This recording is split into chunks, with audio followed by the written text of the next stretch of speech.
Fort Wayne is usually a stepping stone for many people in the TV and radio business, but the ones who stay, many become legends. Charly Butcher was one of them.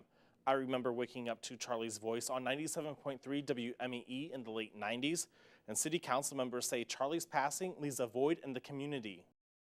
This is Fort Wayne's Morning News with Charly Butcher from the window. Just to have him taken that suddenly was just doesn't seem right. Charly Butcher has hosted WOWO's morning news program since the early 2000s.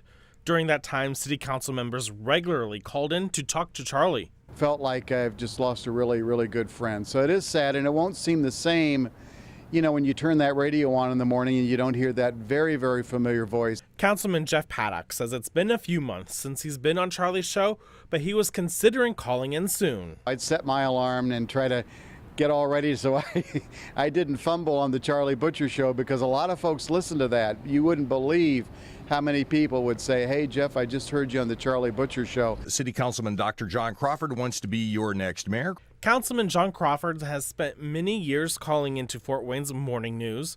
He says Charly was always informed, fair, and had a sense of humor during his interviews. Sometimes he would kind of throw you off guard a little bit because he would think of a wrinkle on a question that you hadn't thought of, which was particularly fun. Charly's passing will no doubt be felt across the region after being in radio for more than 3 decades here in Fort Wayne. It seems to be having a big effect on a lot of people. Charly also kept Fort Wayne listeners up to date about what's happening across the state, even across the nation.